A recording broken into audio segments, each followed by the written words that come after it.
Votre organisme n'est peut-être pas un grand spécialiste de la formation à distance. Si c'est le cas, vous gagnez à savoir ce que vos stagiaires ont pensé de leur formation à distance, afin justement d'améliorer continuellement ces formations et de proposer à l'avenir des formations de plus en plus qualitatives et efficaces pour vos stagiaires.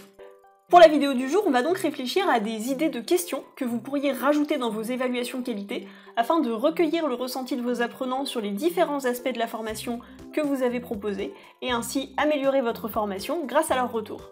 Un type de questions que vous pourriez rajouter, par exemple, ce sont des questions avec des gradations, où vous allez pouvoir demander aux stagiaires de noter certains éléments de la formation, soit sur une note de 0 à 5, de 0 à 10 ou sur une échelle allant de pas du tout à totalement.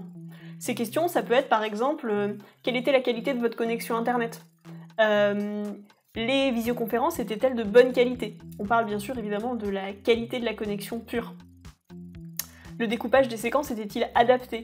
Le niveau des quiz était-il adapté ? Les intervenants étaient-ils suffisamment présents pour vous aider ? Ça va vous permettre en fait tout simplement de prendre la température du ressenti des apprenants sur différents aspects de la formation à distance.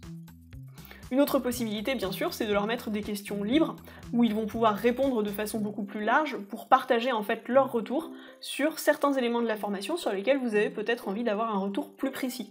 Ces questions, par exemple, ça peut être « Avez-vous eu des difficultés de connexion et si oui, lesquelles ?» Ce qui va vous permettre, en fait, pour les prochaines formations, d'anticiper sur les problèmes de connexion de vos apprenants. Un autre type de question, ça peut être « Qu'avez-vous pensé du niveau d'interaction avec les intervenants ?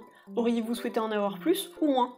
Ce qui permet de savoir en fait si est-ce que finalement les stagiaires étaient trop en roue libre, ils étaient trop abandonnés sur la formation, ou au contraire est-ce qu'ils étaient beaucoup trop suivis et qu'ils auraient plutôt préféré avoir un peu de temps libre.